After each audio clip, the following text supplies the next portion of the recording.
अमुची विश्रांती तुमचे चरण कमळापती।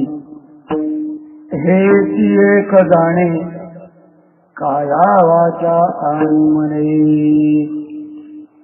पुढती नमन पुढती नमन घालून या लोटांगण। हे एक जाणे काया वाचा आणि मने। नीच जना लोका तळील पायरीस तुका। हे एक जाणे काया वाचा आणि मने। पांडुरंगा करू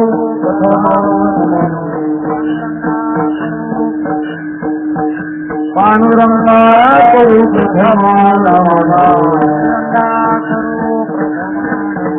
सुखरे चरणा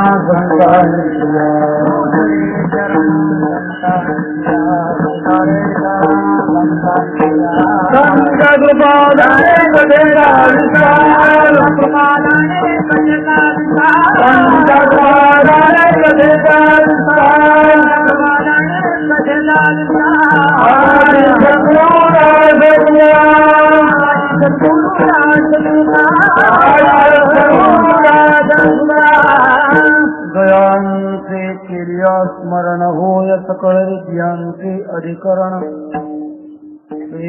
वंदो श्री चरण श्री गुरूंचे हे नमस्कारून आता। काय माझे वाणी मानेल संतांची रंगो चित्ताची अपुलिया। माझे वाणी तुझे वर्णे गुणनाम ऐसे दे प्रेम कानिका। मस्तक हे पायावरी या वार करी संतांचा विठ्ठल।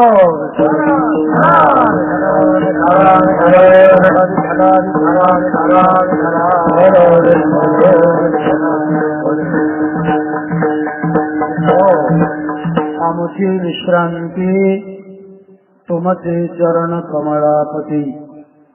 हेची एक जाणे काया वाचा आणि मने। संत हृदय सम्राट अनंत कृपा मूर्ती विश्ववंदने विश्वोद्धारक जगद्गुरु श्री तुकोबाराय भगवान पंढरीशा पुढे आपल्या अंतःकरणातली अनन्यता आणि तिची पद्धत या दोन गोष्टी या चिंतनात निवडणाऱ्या अभंगाच्या द्वारा प्रकट करतात। महायोगपीठ भगवान पंढरीरायाचं हे पवित्र अशा प्रकारचं पंढरी क्षेत्र आणि आषाढी वारीची सेवा समर्पण करण्याच्या दृष्टिकोनातून महाराष्ट्रातून कानाकोपऱ्यातून तारयोगी गजानन महाराज यांच्या छायेत संपन्न झालेला हा समाज आजच्या प्रसंगात आषाढ शुद्ध एकादशी या महत्वाच्या दिवशी महाराजांच्या अभंगाच्या माध्यमातून जगद्गुरु तुकोबारायांच्या हृदयापर्यंत आणि भगवान पंढरीशापर्यंत जाण्याचा आपण शब्दातून प्रयत्न करणार आहोत। विठ्ठल एक निवेदन सांगावं लागेल। महाराष्ट्र हा साधू संतांचा महाराष्ट्र आहे। आज महाराष्ट्राची जी प्रगती आहे ती संतांच्या साधू संतांच्या शिकवणूद्वारे आहे। या संतांच्या परंपरेत वैकुंठवासी स्वानंद सुखनिवासी गुरुनाम गुरु गोप महाराज यांच्या पवित्र परंपरेमध्ये ज्यांनी जन्म घेतला आणि यावत आयुष्य वारकरी संप्रदायाची हृदयपूर्वक सेवा केली असे वैकुंठवासी हरिवतीपराय वासुदेव महाराज यांची अंत्ययात्रा आज संपन्न झालेली आहे। एक वारकरी संप्रदायामध्ये एका सत्पुरुषाची पोकळी निर्माण झालेली आहे। या विषयात आपण भाविकांच्या वतीने आपण महाराजांना श्रद्धांजली कीर्तनाच्या शेवटी देणार आहोत. प्रारंभी सूचना करण्याचं कारण बरीचशी श्रोते मंडळी ज्ञानेश्वर माऊलीचं भजन झाल्यानंतर आपल्या वाटेला लागतात. तेव्हा वारकरी संप्रदायाच्या नियमाप्रमाणे आरती होईपर्यंत कीर्तन न सोडणं ही कीर्तनाची मर्यादा आहे. कारण आरतीमध्येच कीर्तनाचं खरं फळ मिळत असतं. या दृष्टिकोनातून प्रारंभी सूचना सांगितली. जगद्गुरु तुकोबा यांचा अत्यंत महत्वपूर्ण अभंग आपण चिंतनामध्ये घेतला. जीवनाचा विचार जर केला तर बहुतेक 84 लक्ष योनीमध्ये फिरणारे जे जीव जंतू आहेत ते सगळे प्रवासी आहेत. दोन प्रकारचा विचार पुढे येतो. जगामध्ये काही निवासी आहेत तर काही प्रवासी आहेत. निवासी याच्या अर्थाचा सतत राहणारे, आपल्या स्वरूपामध्ये भगवंताच्या स्वरूपामध्ये सतत रममान असणारे त्यांना निवासी म्हणतात. आणि परमात्म्याच्या स्वरूपाला सोडून मायेच्या प्रांतामध्ये भ्रमण करणारे असतात ते प्रवासी असतात. एक निवासी, दुसरे प्रवासी. निवासी हा जो वर्ग आहे तो साधू संतांचा वर्ग आहे. तो आपल्या परमात्म्याच्या स्वरूपापासून कधी बाहेर येतच नाही. सुखेने निघलोगा शून्य सारून येते. आत्मस्वरूपामध्ये ते सतत तल्लीन असतात. तेवं प्राज्ञ सतत परमानंद सुखिता सौख्य क्वचिद जगराचार कलिता क्वचित पात्रो भूता क्वचिद भवत क्वात्य विदिता शरत्येवं प्राज्ञ सतत परमानंद सुखिता. हा निवासी वर्ग आहे. मृत्यूलोकाची यात्रा करत असताना सुद्धा त्यांच्या अंतःकरणातला परमात्म्याचा निवास कमीच होतच नाही. एक निवासी वर्ग आहे. पण दुसरा असा वर्ग आहे तो आपल्या अवस्थेमध्ये तो सतत प्रवासीच असतो. आपण प्रवासी जीवनाची कल्पना करतो. मूळ जागा सोडून दुसऱ्या जागेमध्ये ज्याची गती चालू आहे त्याला आपण प्रवासी म्हणतो. प्रवासी जीवनाची व्याख्या ही आहे की जो आपलं स्वतःचं स्थान सोडतो आणि कुठेतरी गतिमान असतो त्याचं नाव आहे प्रवासी जीवन. का प्रवास केला जातो? त्याचं एक कारण आहे, कुठेतरी आपल्याला जायचं ठरलंय म्हणून प्रवास केला जातो. शहाणा मनुष्य प्रवासामध्ये निघत असताना आपल्याला कुठं जायचंय अगोदर ठरवून निघत असतो आणि अज्ञानी वर्ग निघून ठरेल किंवा नाही याची शाश्वती नसते. तो निघतच असतो. तसं जगाच्या दृष्टिकोनातून आपण जर पाहिलं तर बराच हा मानव वर्ग प्रवासी तर आहेच आहे, पण नेमका तो कुठे जाणार आहे हे न ठरवता निघणार आहे. एकच अशा प्रकारचा वर्ग असा आहे ज्याला आपण साधक म्हणतो, जिज्ञासू म्हणतो, भक्त म्हणतो. हा एकच वर्ग असा आहे तो आपल्या जीवनाचा प्रवास ठरवतो आणि गतिमान होतो. सर्वसामान्य अज्ञानी माणसं गतिमान असतात, पण कुठं जायचं हे मात्र न ठरवता गतिमान होतात. गतिमानता आणि साध्य या गोष्टी एकत्र येत नाही. विश्वमाऊली ज्ञानोबाने प्रसंग रंगवलेला आहे. एक म्हणाले गरुड होता आणि त्याच्या ठिकाणी तोंड द्विगुणता होती. एक तर डोळे नव्हते आणि दुसरे पंख नव्हते. काय त्यांना योग कोणास ठाऊक. परमात्मा प्रसन्न झाले आणि सांगितलं, गरुडा मी तुला एक वर देणार आहे. काय मागायचं ते एक माग. गरुडाने विचार केला, आपण देवाला मागायचं, आपल्याला डोळे नाही तेवढे मागू. पंख होते, डोळे नव्हते. भगवान परमात्म्याने त्याला डोळे दिल्यानंतर त्याने पंख मागितले आणि डोळे मात्र मागितले नाही. तो गतिमान झाला, पण कुठे जायचंय कुठे उतरायचं मात्र त्याला कळत नव्हतं. ज्ञानोबा म्हणतात, आंधळ्या गरुडाचे पाख हाती कवणा पैदा जात. तसं गतिमान असणं आणि ध्येय ठरवून गतिमान असणं याच्यात फरक आहे. एक शहाणा वर्ग असा आहे की तो आपल्या जीवनाचं ध्येय ठरवतो, आपला प्रवास कोणपर्यंत जाणार आहे हे ठरवतो. कमीत कमी जिथं आपण आहोत, ज्या प्रवासात आहोत, तो आपला निवास नाही हे तरी त्याला कळालं पाहिजे. जगद्गुरु तुकोबारांचे अभंग आहे, आपण नेहमी म्हणतोय, देश देश नव्हे माझा, सहज फिरत आलो, करो सत्ता कवनावरी कोठे स्थिर राहिलो. आपण स्थिर नाहीये, आपला गतिमान प्रवास आपल्या ताब्यात नाही, फक्त चाललो एवढं खरं. चाली लोक किती ते न कळे, दुःखे आरंभळे भुके सांग. आपण गतिमान आहोत एवढंच कळतं, पण आपली गती कुठून सुरुवात झाली, कुठे थांबणार आहे हे मात्र कळत नाही. असा एक प्रकारचा प्रवास आहे. सर्वसामान्य जगामध्ये प्रवासाचे दोन टोक आहेत. एक टोक असं ते भोगापर्यंत जाणार आहे, दुसरं टोक असं ते योगापर्यंत जाणार आहे. भोगातून प्रवास संपवण्याचा विचार करणारा एक जगामध्ये वर्ग आहे, तो दुसरा योगातून आपला प्रवास संपवणारा दुसरा वर्ग आहे. भोगातून जीवनाचा प्रवास संपतच नसतो.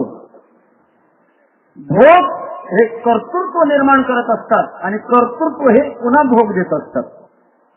याच्यामुळे भोगाच्या जीवनामध्ये जीवनाचा प्रवास कधी संपतच नाही. जीवनाचा प्रवास संपवायचा असेल तर त्याला योगाचं जीवन जगावं लागतं.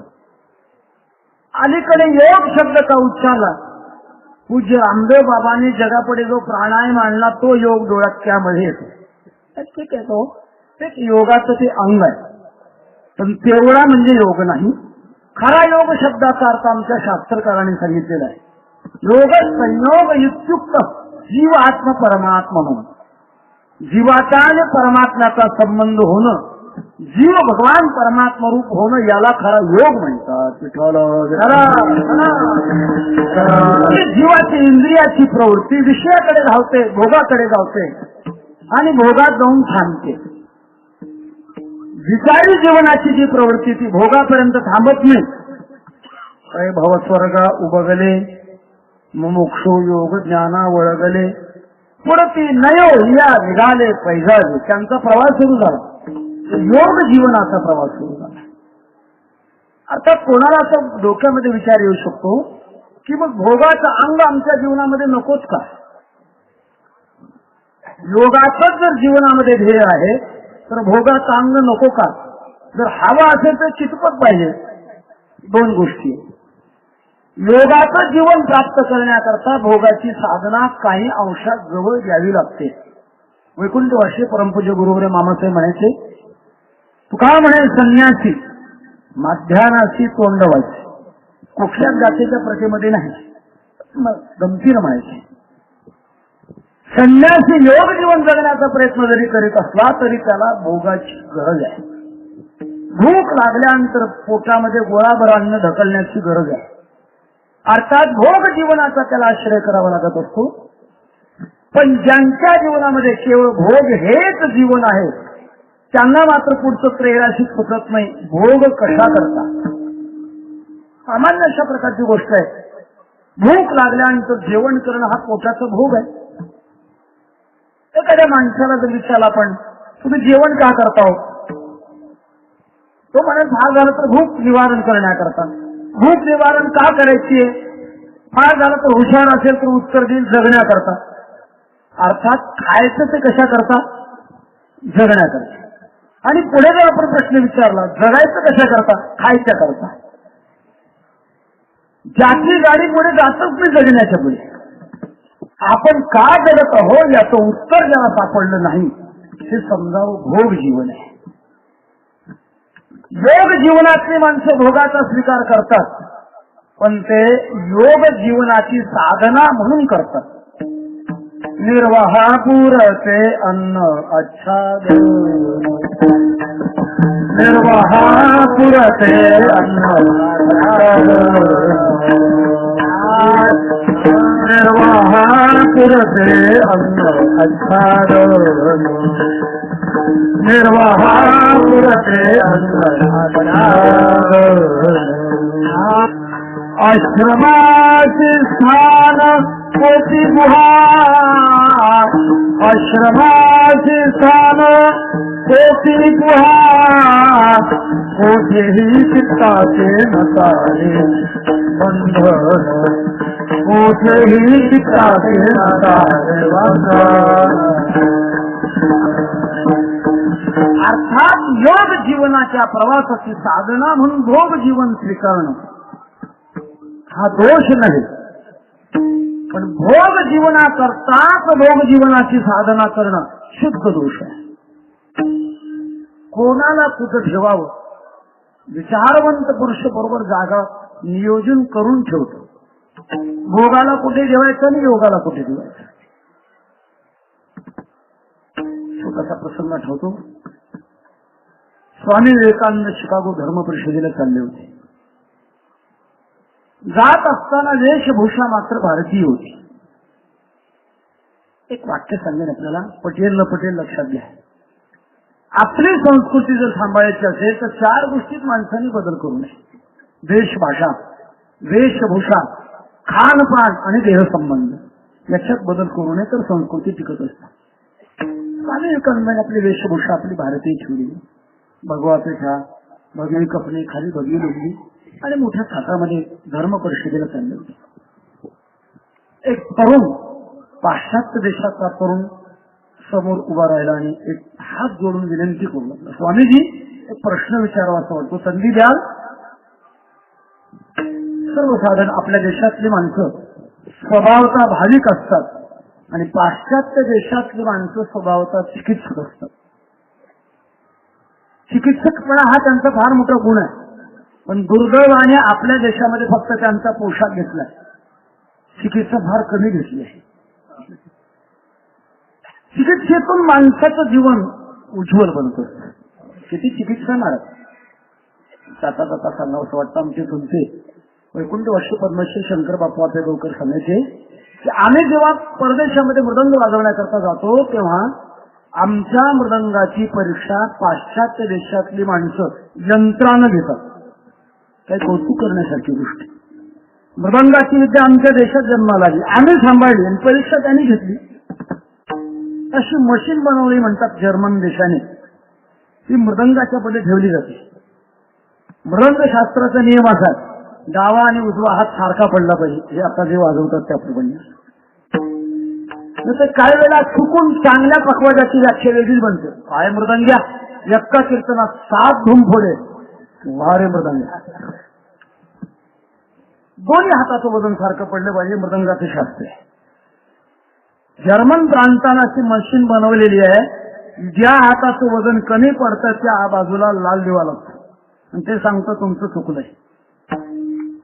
कौतुक करण्यासारखे महाराज.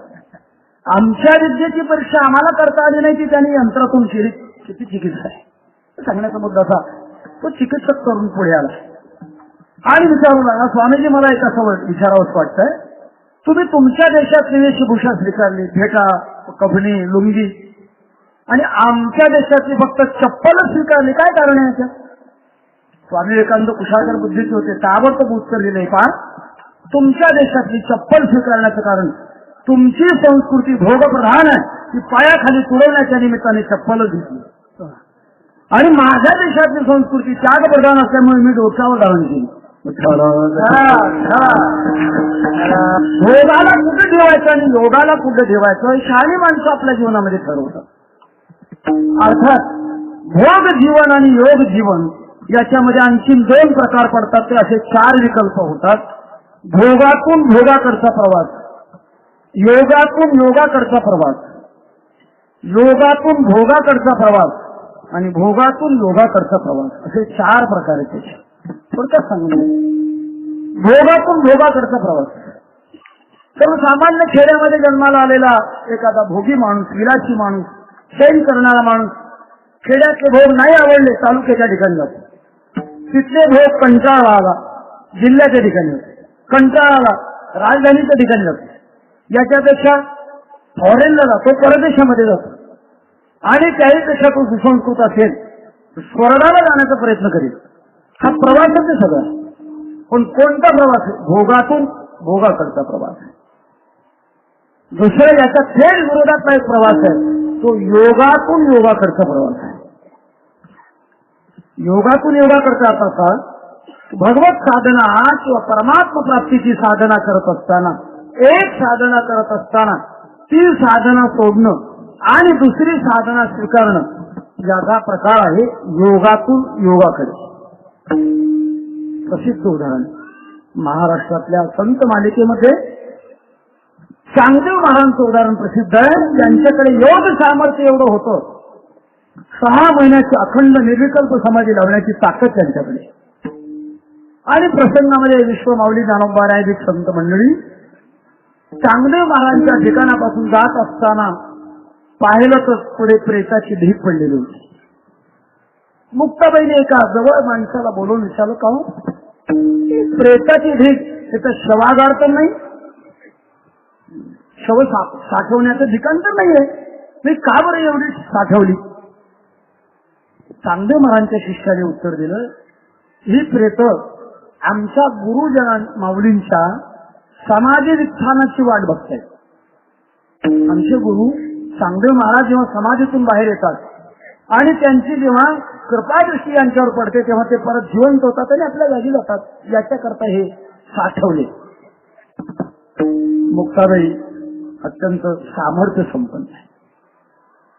कुत्र्याचं हाड पडलेलं होतं, उचललं आणि सगळ्या प्रेत उवाळून टाकलं. परिणाम असा झाला, सगळी प्रेत जिवंत झाली, निघून गेली. चांगदेव महाराजांची समाधी संपली आणि उठून पाहतात एकही गिराईक नाही. शिष्याला विचारलं, काय 6 महिन्यात एकाचा नंबर लागला नाही का? महाराज ढीगच्या ढीग होते. मग झाले काय? कोणीतरी 14 वर्षाची मुलगी होती आणि तिने कुत्र्याचा हाड सगळ्यांना उवाळून टाकलं, सगळी उठून जिवंत गेली, होऊन गेली. मोठीची मोठी माणसं असतात. मोठ्या माणसाची दक्षा ती आहे की जे खऱ्या अर्थानं आपल्यापेक्षा दुसऱ्याकडे सामर्थ्य असेल तर त्याला मोठं समजणारी ती खरी मोठी माणसं असतात. आणि छोटी माणसं ती असतात की आपल्यापेक्षा कोणालाच मोठं समजत नाही, समजा ही सगळ्यात छोटी आहे. चांगले महाराज मनाने मोठी होती. ओळखलं आपल्यापेक्षा 14 वर्षाची मुलगी, एवढं सामर्थ्य आहे, 1400 वर्ष जगलो, आपल्या जगल्याला शून्य आहे किंमत आहे, काय उपयोग आहे? चांगदेव महाराज शेवटी आळंदी स्थळाकडे शिष्याचं वळले. आपल्याला इतिहास माहित आहे. विश्वमाऊली ज्ञानोबांनी चालविली जडभिंती, हरली चांगल्याची दांती. चांगदेव महाराज शरण आले. अगोदरची गोष्ट आपल्याला माहित आहे. शिष्याच्या हातून पत्र लिहिण्याकरता बसले, समजेना काय लिहावं. साष्टांग दंडवत लिहावा तर वयाने आपण मोठे आहोत, आशीर्वाद लिहावा तर सामर्थ्याने ते मोठे आहेत. कोरं कागद दिला. ज्ञानोबाने मुक्ताबाईंच्याकडे तो कागद पाठवला. मुक्ताबाईने पाहिला, फटकळ स्वभाव, 1400 वर्ष जगला मेला पण कोरा तो कोराच राहिला. ज्ञानोबा म्हणाले, बरं झालं कोरा राहिला, काहीतरी लिहिता येईल त्याच्यावर. अगोदर जर आकडे तिकडे लिहिलं असतं ते पुसण्याकरता वेळ लागली असती, आता बरं झालं कोरा आहे. मुक्ताबाईंनी तो कागद ज्ञानोबा दिला. म्हणे लिहा पत्र त्यानं. आणि मग 35 वटेश जो लपवणी जगदावाज, चांगदेव 65 याला म्हणतात, 65 ओव्या ज्ञानोबाने लिहिल्या. चांगदेव महाराजांना त्या पोहोचल्यानंतर चांगदेव महाराज वाचतात पण अर्थ लागेना, आशय समजेना आणि अंतःकरणातला होता नव्हता तेवढा अभिमान नष्ट झाला. शरण आले. ज्ञानोबाने सांगितलं, तुमचा उद्धार मुक्ताबाई करणार आहे. मुक्ताबाईंच्याकडे बोट दाखवलं आणि आदिशक्ती मुक्ताबाईंनी चांगदेव महाराजांना बोध दिला. आणि मग चांगदेव महाराजांचा चांगदेव म्हणे आजी जन्म आलो, गुरुपुत्र झालो मुक्ताईचा, योगातून योगाकडे. दुसरा वर्ग आहे. राज महर्षी आणि नारद महाराज यांचा देखील असाच प्रसंग, आपल्याला वेळ त्याच्यामध्ये घालवायची नाही. योगातून योगाकडे. पहिला वर्ग भोगातून भोगाकडे, तर दुसरा वर्ग योगातून योगाकडे. तिसरा वर्ग योगातून भोगाकडे. हा दुर्दैवी वर्ग आहे. योग जीवनाच्या साधनेमध्ये कसा तरी तो लागलेला असावा, पण ज्याचा अंतःकरणातलं प्रेम भोगावरच गेलेलंच नाही. अंतरे विषयाचे लागले अंतरे विषयाचे लागले पैसे हृदयाचे भुलवे बाहेरचा वेश योग जीवनातला पण आत मात्र भोग जीवनाचं प्रेम ते टोपी माळा देवाचे गबाळे वागवी ओंगळ पोटासाठी योग जीवनातून भोग जीवनाची वाटचाल आहे.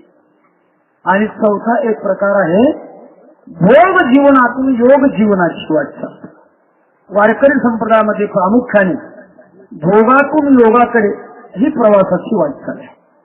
असोने संसारी जिरे वेग करी वेद शास्त्रे उभारी पाहिजा सुद्धा ही भोगातून योगाकडची वाटचाल आहे. जिथे प्रवास आहे वाटचाल आहे तिथे थकवा आहे, तिथे थांबणं आहे. थांबण्यामध्ये दोन प्रकार आहेत, तात्पुरतं थांबणं आणि कायमचं थांबणं.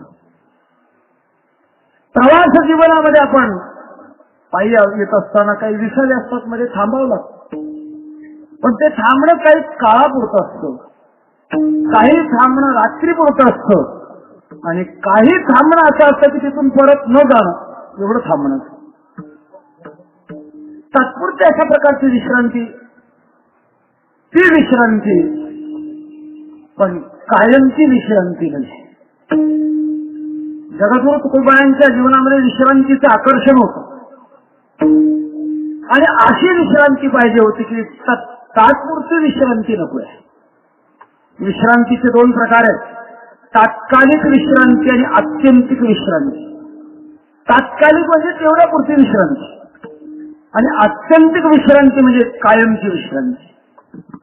विश्रांती आणि शांती जिथं एकत्र येतात ती आत्यंतिक शांती आणि तेवढ्यापुरतं अशा प्रकारचं बरं वाटणं त्याला म्हणतात तत्कालीन विश्रांती. विश्रांती माणसाचं जीवन आहे. विश्रांतीशिवाय माणूस खऱ्या अर्थाने पुढे सरकतच नाही. प्रपंचामध्ये सुद्धा विश्रांतीशिवाय माणूस प्रपंचात कार्यरत होत नाही.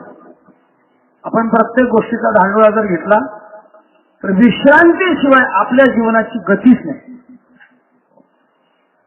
बोलणारा मनुष्य विश्रांतीतून बोलतो, चालणारा मनुष्य विश्रांतीतून चालतो, वाजवणारे विश्रांतीतून वाजवतात, गाणारे विश्रांतीतून गातात, बोलणारे विश्रांतीतून गातात. विश्रांती असल्याशिवाय माणसाला काही करताच येत नाही. आपल्या जीवनातल्या बारकाव्याचा धांडोळा जर घेतला आपण पावले विश्रांती घेतो. चालणारा मनुष्य पाय टेकला की त्याची विश्रांती, कारण पाय टेकल्याशिवाय दुसरा उचलतच नाही. विश्रांतीशिवाय त्याला गतीच नाही. बोलणारा माणूस, वाजवणारी मंडळी विश्रांतीशिवाय वाजवू शकत नाही. कारण वाजवत असताना यांचे हात वर जातात, हात वर गेले की विश्रांती. हात वर न करताना वाजवणार अजून जगात जन्माला यायचं आहे. हात वर केल्याशिवाय वाजवताच येत नाही. गाणारे गात असताना मध्ये कुठेतरी थांबतात. स्वरामध्ये अत्यंत अल्प अशा प्रकारची विश्रांती आहे. त्याच वेळेला गायन करता येतं. वक्ता बोलतोय, बोलत असताना तो थांबूनच बोलतो. विश्रांती ते घेतल्याशिवाय तो बोलू शकत नाही. दोन शब्दातलं अंतर एक विश्रांती आहे आणि दोन वाक्यातलं अंतर ही देखील विश्रांती आहे. सर्वसामान्य माणसाला वक्त्याची विश्रांती कळत नाही. आता काही वक्ते असे असतात फार मोठी विश्रांती घेतात, दोन वाक्यात एवढं थांबतात की श्रोत्यांना झोपेची व्यवस्था इतकं थांबतात. ती विश्रांती वेगळी आणि ही विश्रांती वेगळी. दोन वाक्यातलं थांबणं, दोन शब्दातलं थांबणं ही विश्रांतीच आहे. विश्रांती माणसाच्या जीवनामध्ये पावली पाहिजे. पण प्रकार असा आहे की विश्रांती करता खटपट करणारी माणसं जन्म जाता पण विश्रांतीला प्राप्त होत नाही. संसार दुःख मूळ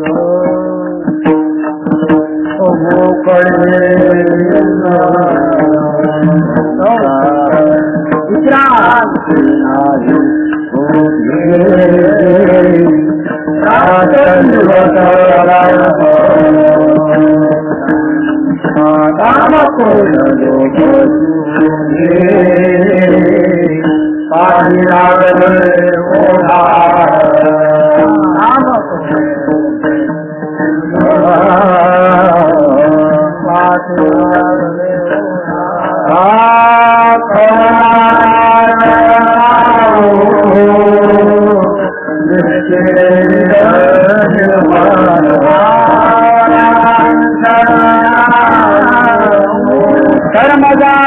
देवा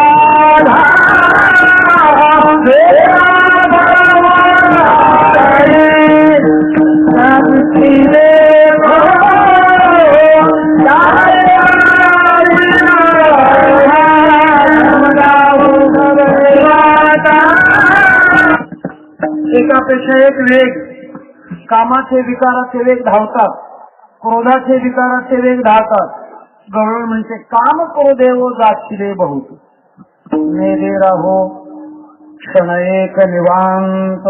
एक क्षण देखील निवांत न राहणं जीव दशेची अवस्था आहे. पण मात्र निवांत राहावं हे माणसाला वाटतं, अवश्य वाटतं. या विश्रांतीच्या जीवनामध्ये माणसं शोध घेतात. पूर्ण संसारातलं जीवन, भोगातलं जीवन विश्रांतीच्या शोधामध्ये जातं. पण विश्रांती पुढे आणि जीवात्मा मागे. विश्रांतीची आणि जीवाची भेटच होत नाही. एक जन्म नव्हे, जन्मच्या जन्म विश्रांती भेटत नाही. पाहिजे मात्र विश्रांती. इतकी विश्रांती पाहिजे, जिवंत असताना विश्रांती पाहिजे आणि देह सुटल्यावर सुद्धा विश्रांती पाहिजे. कोणाला माझं मागचं वाक्य ऐकून थोडं आश्चर्य वाटेल. देह गेल्यानंतर विश्रांती कशी करतात? कोणाला विश्रांती? कल्पना असेल आपल्याला. अंत्ययात्रा निघाल्यानंतर काही वेळेला ती थांबवतात. लहान होतो आणि एका अंत्ययात्रेमध्ये जाण्याचा संबंध आला. सगळी माणसं थांबली. विचारलं का थांबले? विसाव्या करता. कोणाच्या विसाव्या करता? जे गेले त्यांच्या विसाव्या करता.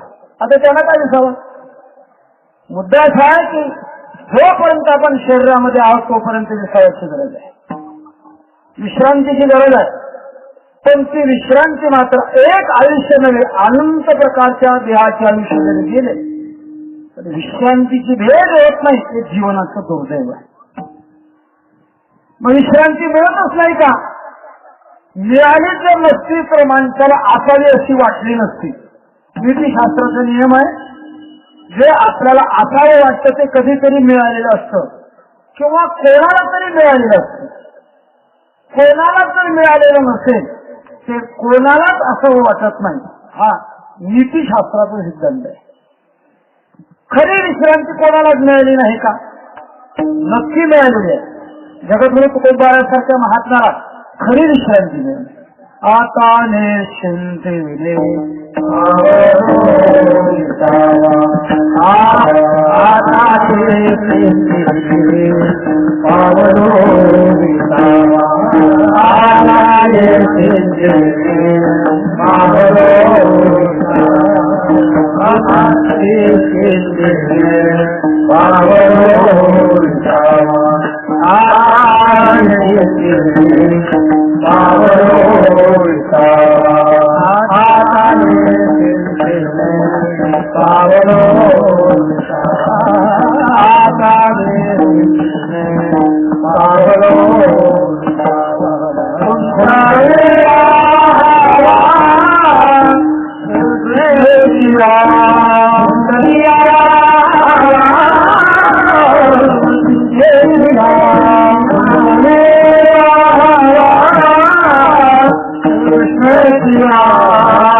झालेले साधू संतांचे अनुभव आहे. जगामध्ये विश्रांती मिळत नाही ही एक प्रकारची महत्वाची बाब आहे. कोणी असो, फक्त भक्त जीवन साधू संतांचं जीवन जर वजा केलं तर विश्रांती कोणालाच मिळत नाही. आपण विश्रांतीच्या प्रयत्नात आहोत, भोगात नाही. संत विश्रांतीच्या भोगात आहेत, प्रयत्न संपलेला आहे. सर्वसामान्य जीवदशेत मुंगीपासून तो ब्रह्मदेवापर्यंत सगळे विश्रांतीच्या शोधात आहेत, मिळत नाही विश्रांती. म्हणतो आपण काय चाललं भाऊसाहेब, विश्रांती घेतोय, विश्रांती घेत नाही. एक प्रकारचं कष्ट बदलून करतात, विश्रांती घेत नाही. आपण नेहमी हा विषय सांगत असतो. जवळपास शाळकरी मंडळी 1.5 तास झाला सुरू देत, कोणाच्याही पायाला थकवा येण्याची शक्यता आहे आणि मग विसाव्याची अपेक्षा वाटते. उभं राहणाऱ्यांना विसाव्याची अपेक्षा पूर्ण होण्याकरता एकच करावं लागतं, खाली बसावं लागतं. बसले की उभं राहण्याचा विसावा झाला. पण खरं बसून विसावा जर मिळत असता तर श्रोत्यांच्याकडे लक्ष द्या. तीर्थक्षेत्रातले श्रोते आहेत, नवीन ज्ञानात 2 तास एका मांडीवर बसण्याची सवय नाही असे श्रोते जेव्हा बसायला येतात, जेव्हा उठायचं नसतंही मर्यादा असते, त्याच्यामुळे नाईलाजाने बसतात. पण बसून विश्रांतीची अपेक्षा असते. वास्तविक बसणं विश्रांती नाही का? बसणं विश्रांती आहे. आम्हा उभं राहणाऱ्या माणसाला वाटतं की बसणं विश्रांती आहे, पण बसणाऱ्यांना विचारा बरं, बसणं विश्रांती आहे का? ती बसणं ही सुद्धा विश्रांती नाही. कारण ज्यांना सवय नाही ती माणसं बसल्यानंतर त्याला विश्रांतीची गरज वाटते आणि मग एक पाय उचलून बसतात. अर्धासन एक पाय उचलून बसतात, तेवढ्या भागलं नाही पुन्हा दुसरा उचलतात आणि दोन्ही पाय हातात धरून बसतात. बसण्याची प्रगती, विश्रांतीची प्रगती. बसणाऱ्यांना सुद्धा विश्रांती असावी वाटते. बसणाऱ्याची विश्रांती उभं राहून आणि उभं राहणाऱ्याची विश्रांती बसून. नेमकी विश्रांती दोन्हीतही नाही. बसण्याची विश्रांती नाही, उभं राहण्याची विश्रांती नाही. एखादा कोणी तिसरा पक्ष घेऊन येईल, घरी जाऊन झोपी जाण्याची विश्रांती. आमचा दावा असा की झोपी जाण्याची विश्रांती नाही. वाटते आपल्याला पण झोपी गेलो विश्रांती नाही होत विश्रांती. का बरं? त्याचं उत्तर असं आहे, ज्या अर्थी आपण झोपेतून उठून बसतो, का उठून बसतो, झोप का टाकतो, त्याचं कारण झोपून झोपून कष्ट होतं म्हणून झोप टाकतो. झोपून झोपून कष्ट झालं नसतं तर माणसं उठून बसलीच नसते. झोपूनही थकवा. झोपणाऱ्या माणसाला विश्रांतीची गरज, बसणाऱ्याला विश्रांतीची गरज, उभं राहणाऱ्याला विश्रांतीची गरज, चालणाऱ्याला विश्रांतीची गरज, बोलणाऱ्याला विश्रांतीची गरज. कोणाला नाही विश्रांतीची गरज? प्रत्येकाला विश्रांतीची गरज आहे. धर्म आहे आपला. आपण म्हणतो आम्ही विश्रांती घेतो, विश्रांती घेत नाही. फक्त कर्म बदलतो, कष्टाची पद्धत बदलतो. उभं राहून कष्ट होतं, पद्धत बदलली बसले. बसून कष्ट झालं, पद्धत बदलली उभं राहिले. फक्त पद्धत बदलतो. खऱ्या अर्थानं जीवदशेमध्ये जीवाला विश्रांती नाहीच आहे. आपण एक नेहमी दृष्टांत सांगत असतो, थोडक्यामध्ये सांगून जाईल. एका चोराने चोरी केली, दुर्दैवाने चोरीत सापडला. म्हणतात दुर्दैवी चोर चोरीत सापडत असतात, भाग्यवान चोर चोरीत सापडत नाही. सापडला तो. न्यायाधीशापुढे उभं केलं. वकिलांची बहस झाली, आर्ग्युमेंट ज्याला म्हणतात ते झालं आणि निकाल दिला. चोरी सिद्ध झाली. सिद्ध झाल्यानंतर न्यायाधीशाने निकाल दिला, या चोराला शिक्षा, ती मात्र ऐच्छिक. 2 प्रकारची शिक्षा ठेवली पुढे. त्याला सांगितलं, बघ चोरी सिद्ध झाली आहे, 2 प्रकारची शिक्षा देणार. एक शिक्षा अशी आहे, एका वेळा केवळ 1 किलोभर मिरच्या खायची, ही शिक्षा. हे नाही बसंत पडले तर 100 भडके खायचे, ही शिक्षा. कोरोना बरं वाटलं, आपल्या मनावर ठेवलंय. आभार म्हणले, साहेब बरं झालं तुम्ही माझ्या मनावर ठेवलंय, ऐच्छिक ठेवली शिक्षा, बरं झालं. फटके खाणं अपमानाचं लक्षण आहे. अजून सौदी अरेबिया वगैरे परदेशामध्ये फटक्याची शिक्षा आहे. मला तिथे अपील नाही. अपीलाचा रोग आपल्या देशात आहे. अपील करता करता गुन्हेगार गेला तरी शिक्षा कोणाला द्यायची, कुणास ठाऊक पुढे. फटक्याची शिक्षा सांगितलं 100 फटके तरी खा, नाहीतर 1 किलोवर मिरच्या तरी खा. चोर हुशार होता, त्याने सांगितलं फटके खाणं अपमानाचं लक्षण आहे, मिरची खाण्याची वस्तू कोण नावं ठेवणार आहे मिरच्या खाल्ल्या म्हणून. सांगितलं साहेब आपण मिरच्या खाईल, फटके नाही खाणार, मिरच्या खा. 1 किलोवर मिरच्या वजन करून ठेवल्या. जुन्या काळातल्या आखूर अति तिखट लवंग्या मिरच्या होत्या, दिल्या ठेवून खा. खाऊन खाऊन किती खाणार आहे तो? 5-10 मिरच्या खाल्ल्या, तोंडाची आग व्हायला लागली, पोटात भरभर व्हायला लागलं. लक्षात आलं शेवटची मिरची आपण जिवंत राहून खाऊ शकत नाही, कमीत कमी फटके खाऊन जिवंत तरी राहू. सांगितलं साहेब आपण मिरची नाही खाणार, मग फटके खातो. फटके खातो. फटके मारणारा हिंद केसरी होता, हातात कांतर चांगलं निवडलं कोतन फिरवून मारत होता निर्भीडपणा. 10 फटके मारल्याबरोबर पाठ फुलली. त्याच्या लक्षात आलं 100वा फटका आपण जिवंत राहून खाऊ शकत नाही. सांगितलं साहेब बंद करा. का? अरे मिरच्या खातो.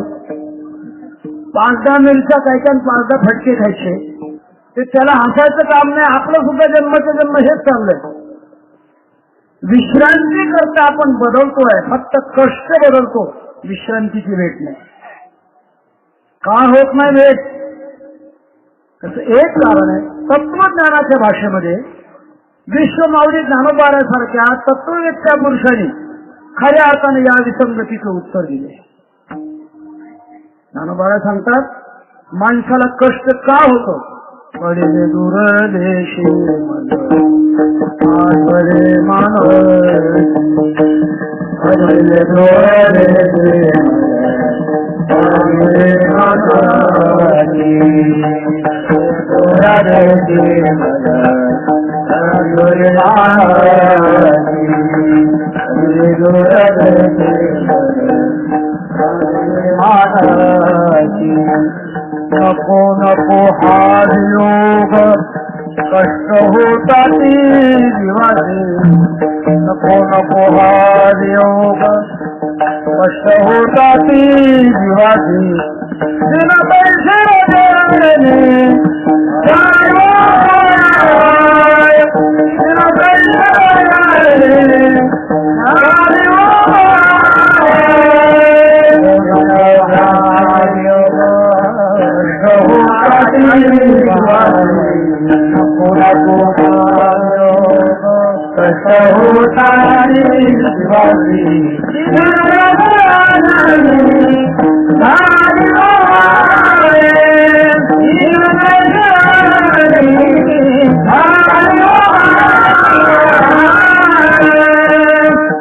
परमात्म्याचा वियोग, भेदाची अवस्था प्राप्त झाली की कुठे आपण नसा कष्टाला सुरुवात होणार. जेव्हा हा अभेद भेद संपत असतो आणि जीवनाचा स्वरूपाशी अभेद होत असतो, मग मात्र काही करा कधीच कष्ट होणार नाही.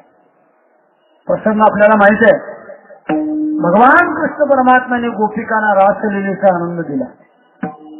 किती वेळेचा होता तो? 2 तासाचा नव्हता. नाथ महाराज सांगतात रासक्रीडेची राती म्या ब्रह्मा सन्मास केली. ब्रह्मदेवाच्या 6 महिन्याची अखंड रात्र बनवली आणि गोपीला भगवान परमात्म्याने रासलीलेचा आनंद दिला.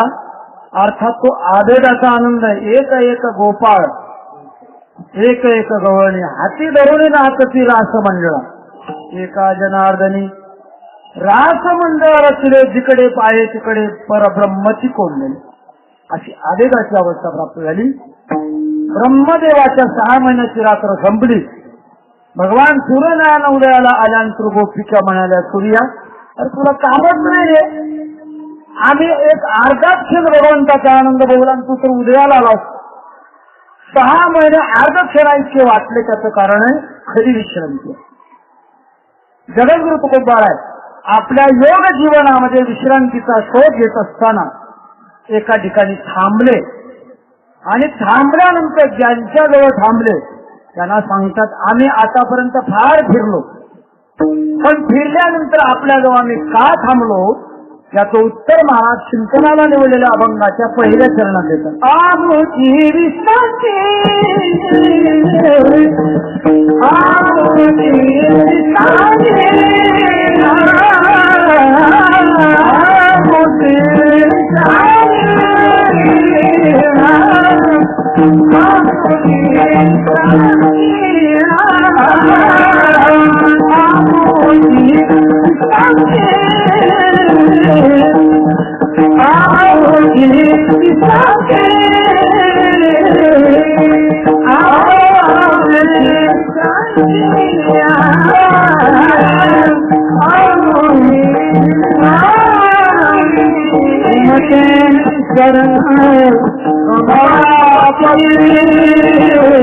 मते चरण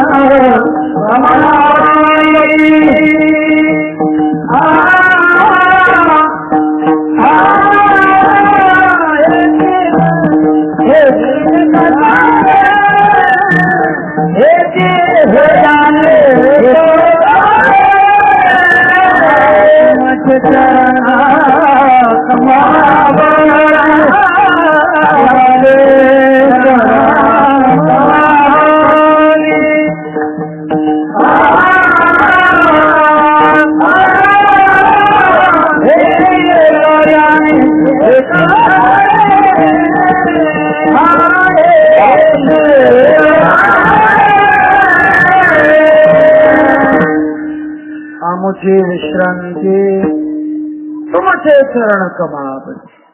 हे भगवान, आम्ही तुमच्याशी अनन्य झालो, आम्ही थांबलो तुमच्यात. का थांबलो? आमची विश्रांती म्हणून थांबलो. प्रश्न असा आहे, ज्यांची विश्रांती आणि बाकीच्याची विश्रांती वेगळी का? हे आम्ही म्हणणारे कोण? आम्ही तुकोबाला स्वतःच्या देहाला धरून म्हणतात का आपल्या पारमार्थिक वृत्तीला धरून म्हणतात? देहाला आम्ही म्हणून म्हणणारी मंडळी त्यांना संत म्हणताच येत नाही. ते देहाच्या पलीकडे गेलेलं असतात. आम्ही या अतीत देहाहून देहाच्या पलीकडे येणारी जाणारी ही मंडळी देहाच्या प्राधान्याने स्वतःला अशा प्रकारचं संबोधत नाही, तर पारमार्थिक क्षेत्रातलं जे आपलं जग आहे, ज्या अधिकारात आपण आहोत, तो अधिकार आपला प्रगट करतात. आम्हा भाविकांची जाती एक विदशी श्रीपती अलंकार युक्ती तेथे सर्व शकेची ना. आमची एक जात आहे, देहाची नव्हे, ती श्रद्धेची जात आहे, भावनेची जात आहे. आणि ती भावनेची जात म्हणजे अत्यंत अटळ श्रद्धा, भगवंताच्या भक्ती मार्गावर अटळ श्रद्धा ठेवणाऱ्या आम्ही आहोत. एकविधजी श्रीपती, आमच्यात एकविधपणा आहे आणि एकविधपणा असणाऱ्या आमच्यात आम्हाला विश्रांती फक्त तुम्ही आहात. तुमचे चरण ही आमची विश्रांती आहे. जगामध्ये अनेक समजुतीची माणसं विश्रांतीची स्थानं वेगळी निवडतात, पण ती भ्रमातली स्थान आहेत. प्रमेतलं स्थान जर कोणतं असेल ते संतांनी समजलं ते प्रमेतलं स्थान आहे. भ्रमातलं स्थान चुकीचं असतं, प्रमेतलं स्थान मात्र चुकीचं नसतं. प्रमा म्हणजे योग्य ज्ञान. ज्या ज्ञानाचा बाध होत नाही त्याला प्रमा म्हणतात, आणि ज्या ज्ञानाचा बाध होतो त्याला भ्रम म्हणतात. विश्वामध्ये जीव अवस्थेमध्ये सगळे भ्रमच आहे. कोणाला विश्रांती सार्वभौम राजा होण्यात, कोणाला विश्रांती स्वर्गात जाण्यात, कोणाला विश्रांती सत्य लोकांमध्ये जाण्यात, लोकांतरामध्ये जाण्यात काही विश्रांती वाटते. लोक बार म्हणतात आम्ही त्याच्यातले नाही. लोकांतराच्या बाबतीमध्ये आम्ही उदास आहोत. या मृत्यू लोकावर आम्हाला एक अशा प्रकारचं विश्रांतीचं स्थान आहे, आणि ते म्हणजे भगवान परमात्मन तुमचे चरण हीच खऱ्या अर्थाने विश्रांती. का बरं विश्रांती मिळाली तिथं? त्याचा तात्विक दृष्टिकोनातून विचार करण्याकरता वेळ शिल्लक राहिलाच आपण करणार आहोत. अभंगाचा तूर्त आपल्याला भावाचा पाहिजे. आमची विश्रांती तुमचे चरण कमळापती. आमच्या मनाला शांती जर कुठं मिळत असेल तर तुमच्या चरणाजवळ मिळेल. चरण म्हणजे एक विशिष्ट अवयव म्हणून नव्हे, परमार्थाच्या क्षेत्रात शिष्टाचाराच्या शास्त्रात उत्तमानाम स्वरूपमी पाद शब्देन भन्यते. श्रेष्ठ माणसाचा निर्देश करत असताना चरणातून पायातून त्यांचा निर्देश केला जातो. तसं पाहिलं भगवान परमात्म्याच्या पाय विशेषामध्ये एक वेगळं सामर्थ्य आहे. वेळ शिल्लक असतात आपण त्याचं चिंतन केलं. भगवंताच्या एका एका अवयवामध्ये वेगळा वेगळा आनंद आहे. भगवान परमात्म्याच्या मुखामध्ये वेगळा आनंद आहे. पाहता श्रीमुख सुखावले सुख डोळी याची भूक नवजी माझी. भगवंताच्या प्रत्येक अंगातला जो आनंद तो वेगळा आहे. शास्त्रकाने परमात्म्याच्या पायामध्ये एक वेगळा आनंद मानलेला आहे, अर्थात अनुभवलेला आहे. जो आनंद देवाला सुद्धा कळत नाही तो आनंद भक्ताला कळतो. आणि एका एका ग्वाही माय तुते तुकोबा म्हणतात, हे देवा तुमच्या पायांचा आनंद तुम्हाला कळत नाही, मग कोणाला कळतो? जाणो हे निरोते सुख दोघे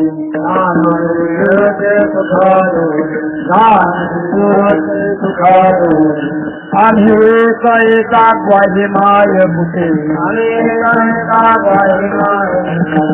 एक एका ग्वाही माय पुते जाणो हे निरोते सुख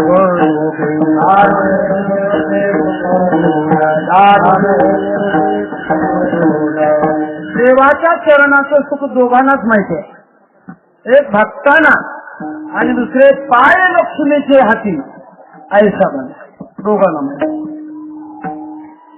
भगवत भक्त भगवंताच्या चरणाचं सुख घेत असताना होनी भ्रमर पाऊलाचे सुख घेते भक्त मुख लावण्या. भगवत भक्त भ्रमर होतात याचा अर्थ असा, अंतःकरण वृत्तीला भुंग्यासारखं बनवतात आणि शुद्ध अशा प्रकारचा पवित्र भुंगा बनवतात. वास्तविक भुंगामध्ये दोन प्रकार आहेत, चुकलेले भुंगे वेगळे आणि न चुकणारा भुंगा वेगळा.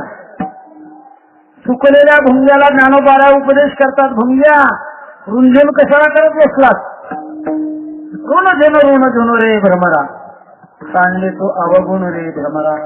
अर्धा भ्रमर आहेत आपल्या ते कीर्तनात भुंग्या आणायची नेतात असतात. भगवत भक्त भुंगा होतात, परमात्म्याच्या चरण कमलाचा आस्वाद घेण्याकरता भुंगा होतात. नाथ महाराजांनी भगवंताच्या चरण कमलामध्ये काय सामर्थ्य आहे. ध्वज ऊर्ध्वांकुश ऊर्ध्वरेखा दोन्ही पायी पद्मे देखा. भगवंताच्या पायामध्ये काही सामुद्रिक आहे, ध्वज ऊर्ध्वरेखा पद्म हे ज्याच्या पायामध्ये असतात त्याच्या ठिकाणी सुख प्राप्त असतात. तुकोबा म्हणतात, हे भगवान तुमच्या चरणामध्ये सुख आहे आणि त्या चरणामध्ये विश्रांती आहे, म्हणूनच आम्ही त्याच्यापेक्षा दुसऱ्याला जाणत नाही. कमळापती अभंगामध्ये भगवान परमात्म्याला विशेषण देत असताना कमळापती विशेषण देत. कमळा म्हणजे लक्ष्मी, लक्ष्मीचा जो मालक आहे, लक्ष्मीला पालन करणारा पातीचे पती, जो पालन करतो त्याला पती म्हणतात. भगवान परमात्मा तसा बऱ्याच पद्धतीचा पती आहे. श्रीकृष्णा कमलापते यदुपते सीतापते श्रीपते वैकुंठाधिपते चराचरपते लक्ष्मीपते पाहिमान. 7 प्रकारचं पती सांगितलंय त्या ठिकाणी. भगवान परमात्मा पती आहे, पालन करणारा तो पती, पोषितो जगाची एकला. भगवान परमात्मा पती आहे. तुकोबा म्हणतात कमलापती. कमला म्हणजे लक्ष्मीला जिथे आनंद होतो. कमळ शब्दाचाच अर्थ असा आहे, कम म्हणजे सुख, अलम म्हणजे पुरे. पुरे म्हणेपर्यंत ज्याच्यात सुख होतं त्याला कमळ म्हणतात. अशी जी कमळा भगवती लक्ष्मी, त्या लक्ष्मीचे आपण पती आहात. लक्ष्मीला देखील पायाचं सुख माहिती. पाय लक्ष्मीचे हाती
Yeah.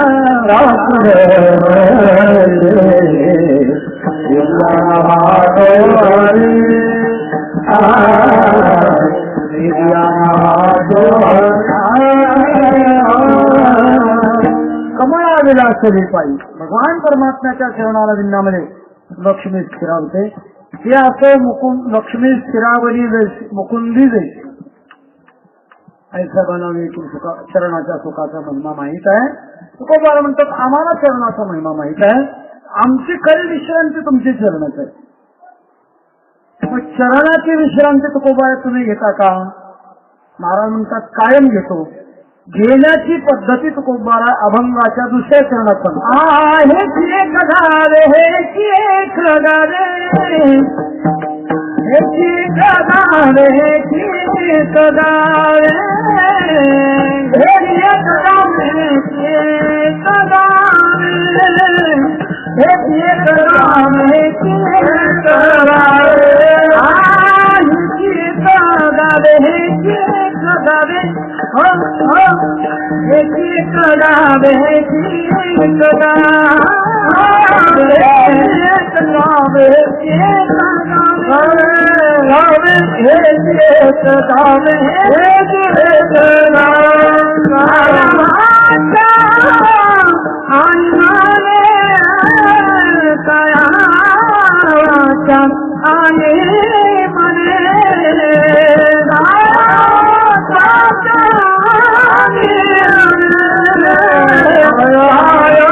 आम्ही ठरवलंय, आम्ही जे भोगलंय त्याच्यामध्ये आम्ही राहतो. हे ती एक गाणे ज्याच्यापेक्षा आम्हाला ज्ञानाचा दुसरा विषयच नाही. खऱ्या अर्थाने संपूर्ण विश्वामध्ये ज्ञानाचा विषय जर कोणता असेल तर भगवान परमात्मा. देवाच्या ज्ञानामध्ये सगळ्या जगातलं ज्ञान आहे. उपनिषदातली कथा आहे. नचिकेत नावाचा मुलगा आणि सीता उच्चालक गुरुग्रही 12 वर्ष शिक्षण घेतलं.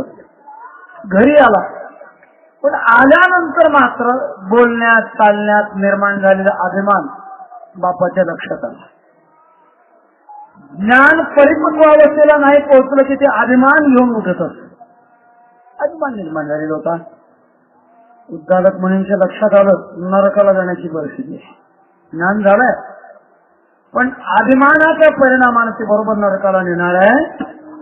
नचिकेताला विचारलं बाबा असं काही तू जाणलंच का? एक जाणल्यानंतर सगळं जगातलं जाणलं जातं असं तू काही जाणलंच का? असं आहे. शिक्षण आणि चातुर्य या दोघात फार फरक आहे. शिक्षण पुस्तकातलं असतं आणि चातुर्य बुद्धीतलं असतं.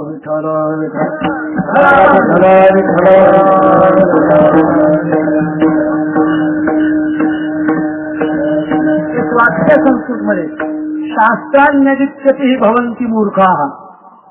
शास्त्राचा अध्ययन करून सुद्धा अज्ञानपणा पदरात पडतो.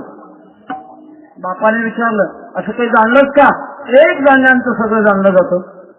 त्याने सगळ्या शास्त्राचं चिंतन केलं पण कुठेच त्याला तो विषय मिळेल.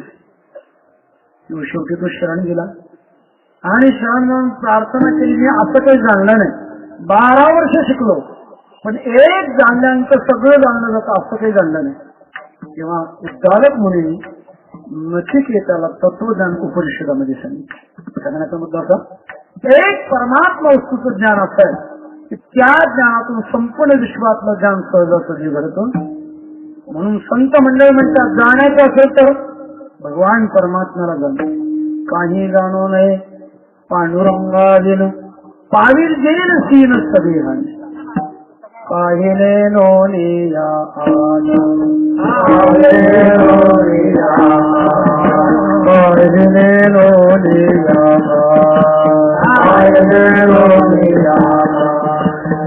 एक विठ्ठल ती गाणं एक विठ्ठल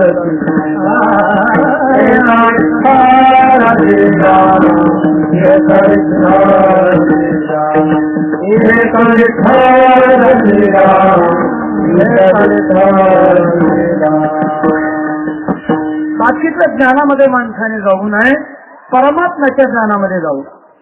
या भगवान परमात्म्याचं एका ज्ञान झालं की जगातलं सगळं ज्ञान होत असतं. तुकोबारा म्हणतात आम्ही दुसऱ्याला ओळखतच नाही, दुसऱ्या ज्ञानाला ज्ञान म्हणत नाही. हे भगवान तुमच्या चरणाचं जे ज्ञान आहे त्याच ज्ञानात आम्ही राहतो, हेच एक जाणी, दुसरं आम्ही ओळखत नाही. आमच्या जीवनाचे जे अंग आहेत, माणसाच्या जीवनाचे 3 अंग आहेत आणि काही वेगळे सर्व कायिक वाचिक मानसिक भाव तया मी वाचे निधाव अनवती नाही. भक्ताचं वर्णन करत असताना भगवान सांगतात भगवत भक्ताजवळ 3 प्रकारचे अंग असतात. एक कायिक अंग शरीराचं, वाचिक अंग वाणीचं आणि मानसिक अंग हे अंतरंगाचं. प्रपंचामध्ये माणसं शारीरिक स्वार्थ करतात, वाचिक स्वार्थ करतात आणि मानसिक स्वार्थ करतात. भगवत भक्त या सगळ्या स्वार्थापासून दुरावलेला असतो. कायिक स्वार्थ शरीराला ज्याच्याने सुख प्राप्त होईल हा कायिक स्वार्थ प्रकार. यष्टीतला प्रवास असताना सुद्धा एखाद्या शिटावर बसल्यानंतर असं काही बसतो की दुसऱ्याला अर्ध शीट शिल्लक राहू, कायिक स्वार्थ. वाचिक स्वार्थ असं काही बोलायचं की बोलता बोलता समोरच्या माणसाने आपली स्तुती केली पाहिजे, वाचिक स्वार्थ. आणि मानसिक स्वार्थ असा की आपलं सगळ्या लोकांनी भले करण्याची इच्छा करावी, हा मानसिक स्वार्थ. तुकोबारा म्हणतात आम्ही कायेने वाचेने आणि मनाने एक भगवान फक्त तुम्हाला जाणतो, तुमच्यापेक्षा दुसऱ्याला जाणतो. शरीर वाचा मानस ती आणि कृतनिश्चयाचा कोश. ज्ञानोबा म्हणतात भगवत भक्तीमध्ये आपल्या सर्व जीवनाची मोहर भगवान परमात्म्याकडे लावली जाते, त्याला अनन्यता म्हणतात. काही वेळेला शरीर एका ठिकाणी आणि वाचा दुसरीकडे जर असेल आणि मन तिसरीकडे असेल, हा एक प्रकारचा व्यभिचार आहे. जगद्गुरु तुकोबारा म्हणतात देवा पायी नाही भावा वरी भक्ती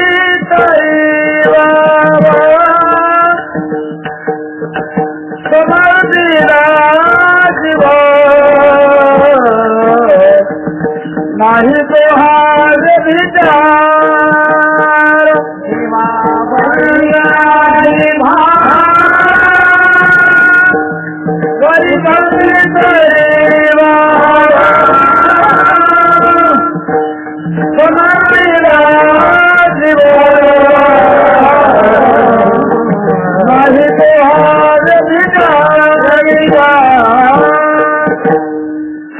भगवान परमात्म्याच्या चरणांमध्ये समर्पण केले पाहिजे. शरीराने भगवान परमात्म्याचं भजन करणं, तीर्थयात्रा करणं. आजही पहाड जसे पाया उळी घाते. ज्ञानोबा म्हणतात तया प्रिय देवतालया यात्रा पिके करावया, आजही पहाड जसे पाया उळी घाते. शारीरिक भगवान परमात्म्याला जाणणं, वाचेने अखंड भगवान परमात्म्याचं नामचिंतन करणं. नेगे नेगे नेगे माझी वाचा दिसावा, तुका म्हणे हवा हवा हवा साधा. आणि मनामध्ये तुका म्हणे मने हेच संकल्प वाहन. कोणताही संकल्प जो निर्माण झाला तो परमात्म्याचाच संकल्प. संकल्प तो नाही तुझा महाराजा विनतो. भगवान परमात्म्याशिवाय दुसरा संकल्प मनामध्ये निर्माण न होऊ देणं. तुका म्हणे मने हेच संकल्प वाहन. असं ज्यांच्या मनात वाचेत आणि देहात परमात्म्याचा सतत संबंध आहे आणि सतत संबंध असल्यामुळे तुकोबारा म्हणतात आमची खरी विश्रांती भगवान तुमचेच शरण आहे. विठोबार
एक जाणे काया वाचा आणि मने सर्व जीवनाच्या व्यवहारातून आम्ही फक्त भगवान तुम्हाला फक्त ओळखतो.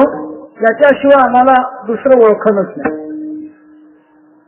जेव्हा माणसाच्या जीवनामध्ये सर्वोत्कृष्ट अशा प्रकारचा आदर्श पुढे येत असतो तेव्हा माणूस सर्वांगाने त्याच्याशी एकरूप होत असतो.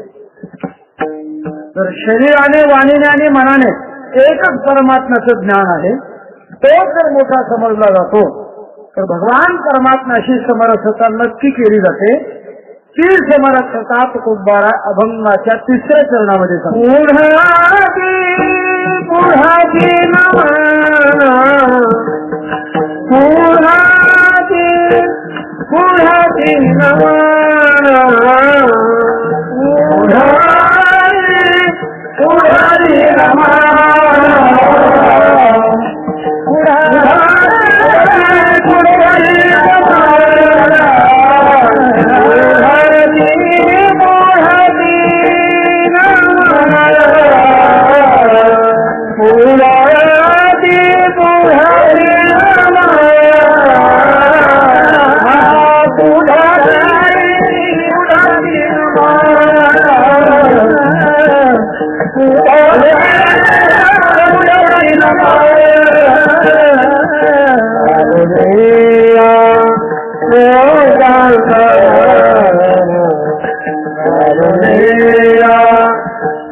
समरसता कशी असते तुकोबारा सांगतात. पुढती पुढती नमन घालून या लोटांगण भगवान आम्ही तुम्हाला लोटांगण घालून नमस्कार करतो.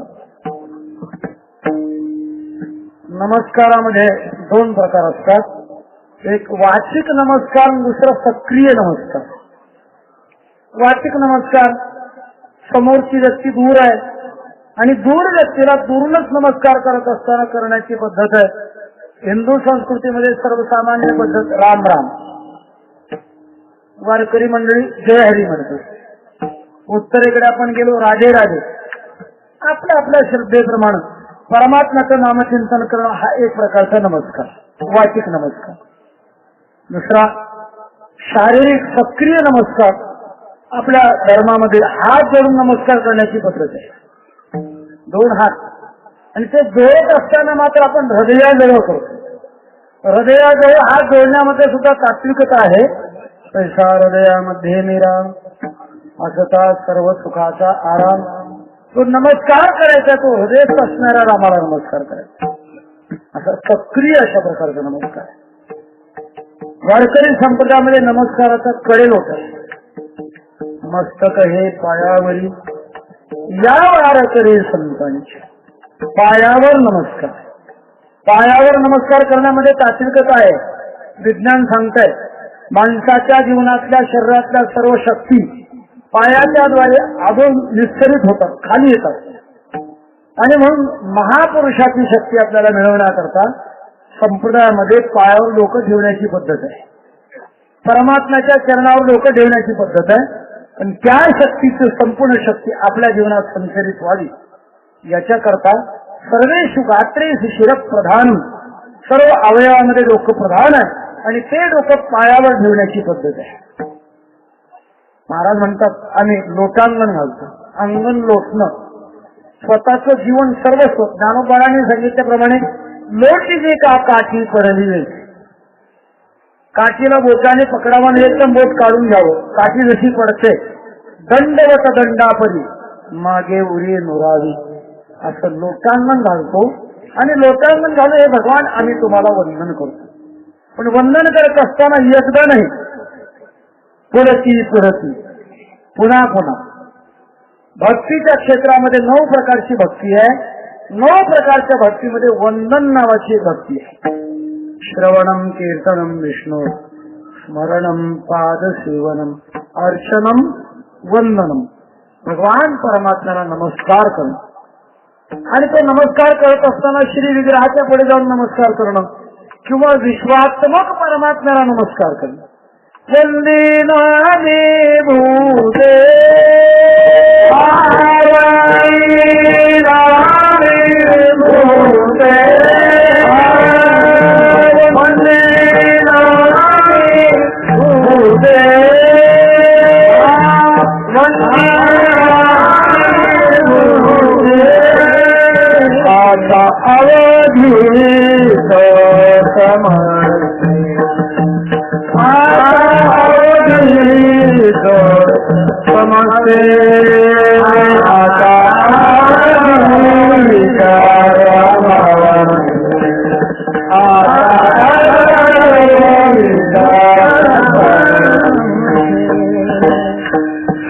धर्मशास्त्रामध्ये नमस्काराच्या मर्यादा.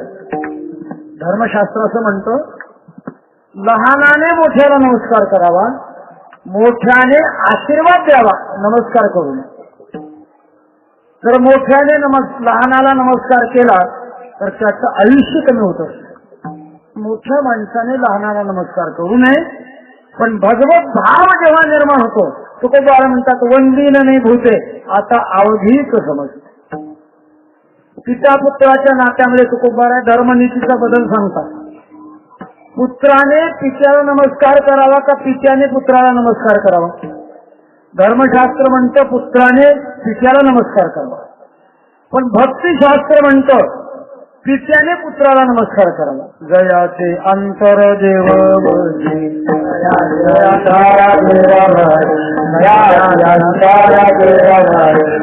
दयाने तैसा वंदावा कुमार.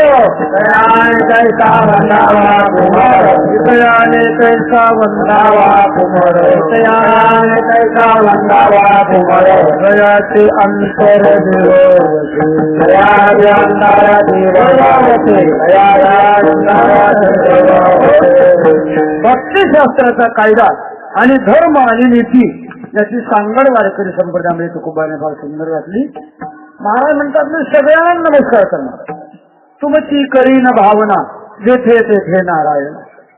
नमस्कार करत असताना जिथे जे दिसतील ना ते सर्व परमात्म्याचेच अंश आहे. या भावनेने नमस्कार करणार. अशी वंदन नावाची भक्ती तुकोबारा म्हणतात आम्ही करणार.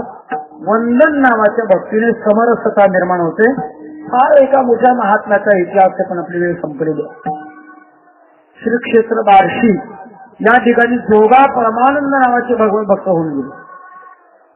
भगवंतापुढे यातून लोटांगण घालायचं, सारखं वंदन करायचं. इतिहास थोडासा वेगळा आहे. थंडीचे दिवस जोगा परमानंद उघडे होते आणि एका श्रीमंत माणसाने श्रद्धेने अत्यंत मौल्यवान अशा प्रकारची शाल जोगा परमानंदांना पांघरायला दिली. महाराज थंडी वाजते, घ्या शाल. जोगा परमानंदाने अत्यंत ती मूल्यवान शाल अंगावर घेतली. असं आहे, वस्त्र आभरणे भूषणे याच्याद्वारा माणसाला शारीरिक अभिमान जागा होतो. सर्वसामान्य कपडे असले तर मनुष्य देवाकडे साष्टांग दंडवत जाताना सरळ घालतो. आणि इस्त्रीचे कपडे असले तर थोडं जपून, अंगाला डाग पडणार नाही याची दक्षता घेऊन. एकीकडे देह अभिमान प्रधान असतो, नमस्कार गौण असतो. पण जेव्हा अशी विनम्र अशा प्रकारची भावना होते तेव्हा मात्र आपल्या देहाकडे लक्ष दिलं जात नसतं. जोगा परमानंदांच्या देहात आणि अंगावरची शाल परिणाम अभिमान निर्माण झाला, दक्षता घेऊ लागले आणि भगवंताला नमस्कार करत असताना अत्यंत जपून नमस्कार केला. रोजच्या नमस्काराचा आनंद आणि शाल अंगावर असणाऱ्याचा आनंद दोघात फरक लक्षात आलं, पण उशिरा लक्षात आलं. आज भगवंताच्या नमस्कारात आपल्याला आनंद झाला नाही. का झाला नाही? असं कारण देहाभिमान जागा झाला, आणि देहाभिमान जागा झाला तो अत्यंत मूल्यवान शाल अंगावर घेतल्यामुळे झाला. पुढचा इतिहास असा आहे, जोगा परमानंद एका मळ्यामध्ये गेले. मोठ चालू होती.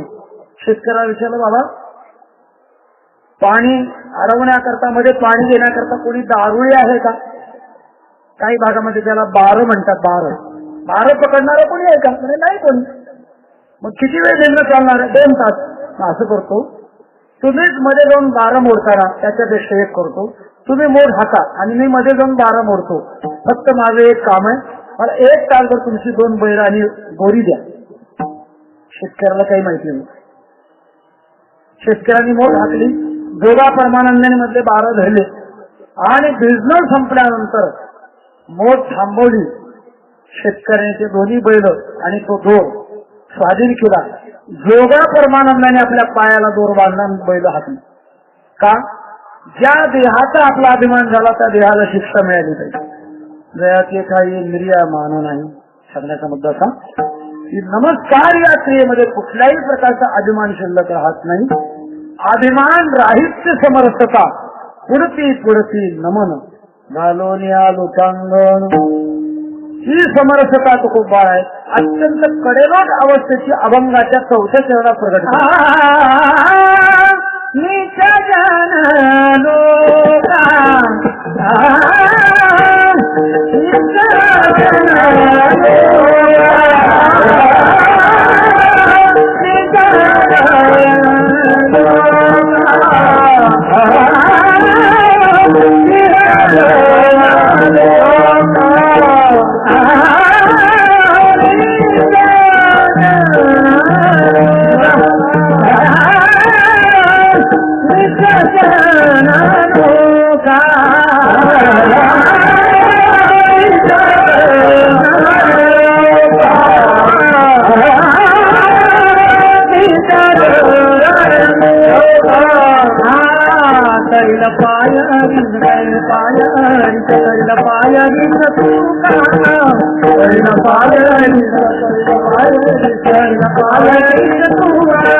अत्यंत अभिमान रहित तुकोबार आपलं जीवन सांगतात.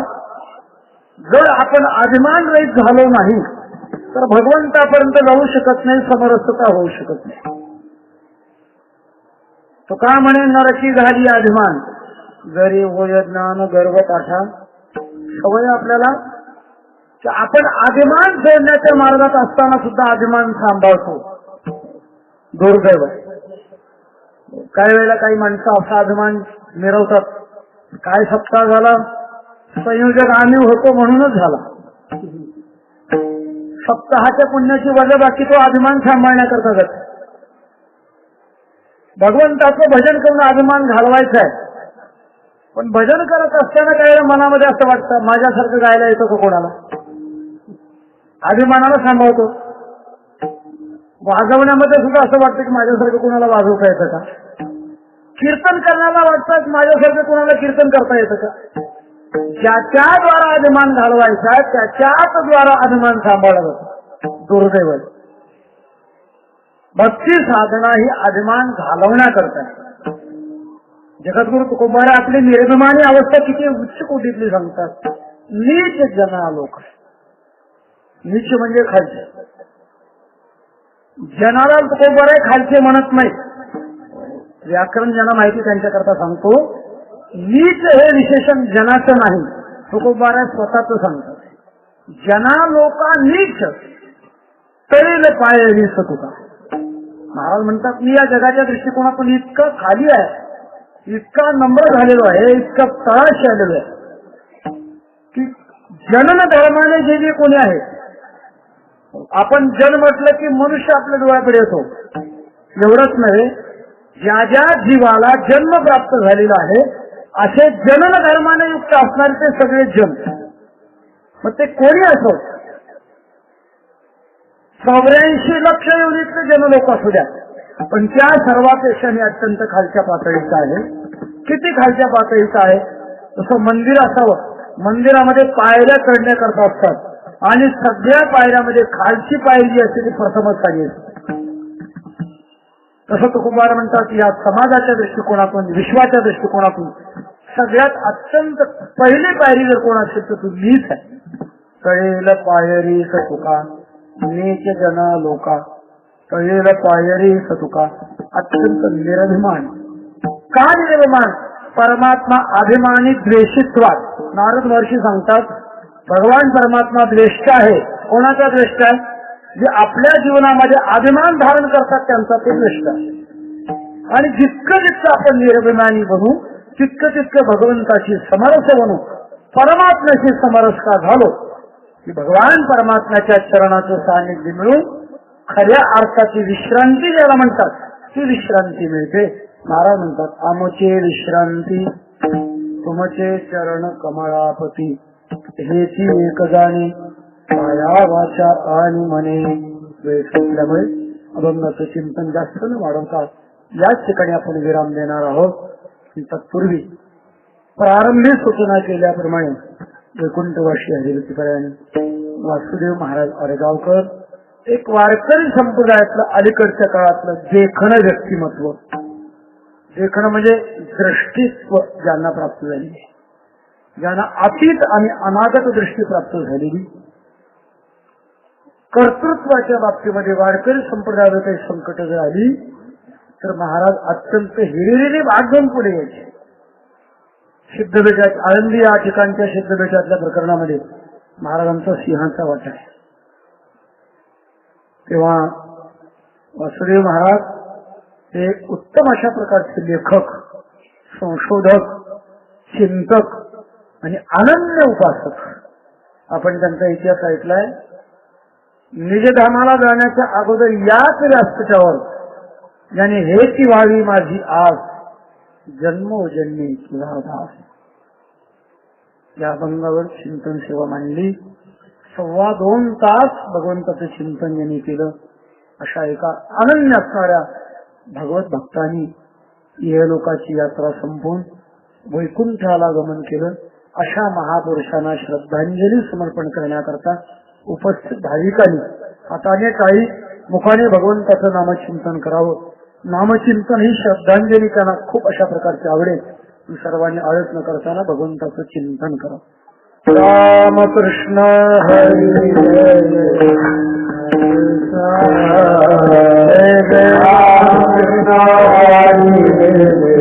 रामकृष्ण हरे रामकृष्ण हरे हरे राम कृष्ण हरे राम कृष्ण हरे जय राम कृष्ण हरे जय राम कृष्ण हरे राम कृष्ण हरे राम कृष्ण हरे जय राम कृष्ण हरे जय राम कृष्ण हरे राम कृष्ण हरे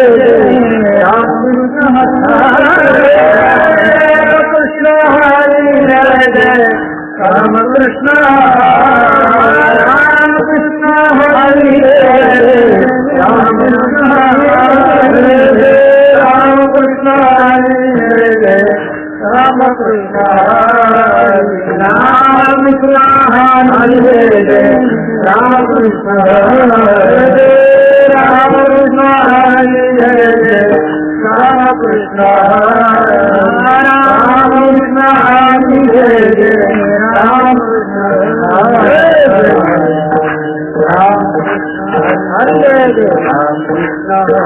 हरे राम कृष्ण हरे राम कृष्ण हरे राम कृष्ण हरे राम कृष्ण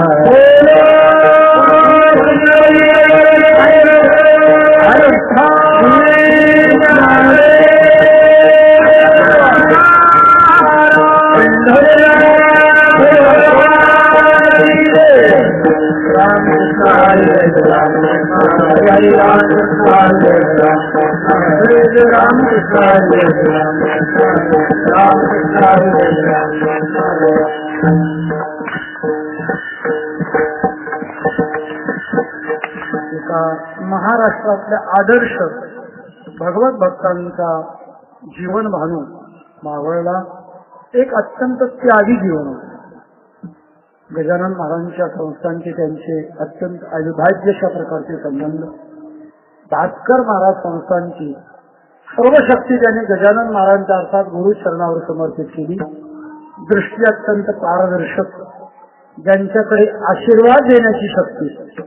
आशीर्वादे ही तर तुमची का म्हणे ते हे आशीर्वादे बळी. कसं चांगलं व्यक्तिमत्व आपल्यातून निघून गेलं. त्यांचे आशीर्वाद, त्यांची शिकवण आपल्या अंतःकरणामध्ये आपण धारण करून आणि त्या पद्धतीनं वाटचाल करणं ही खऱ्या अर्थानं त्यांना श्रद्धांजली आहे.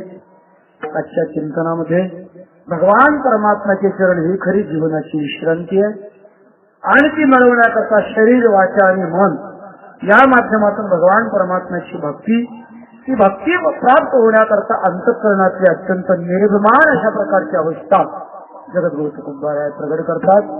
नीच जना लोका तळील पायरी सुतुका हेच एक जाणे काया वाचा आणि मने. ज्ञानेश्वर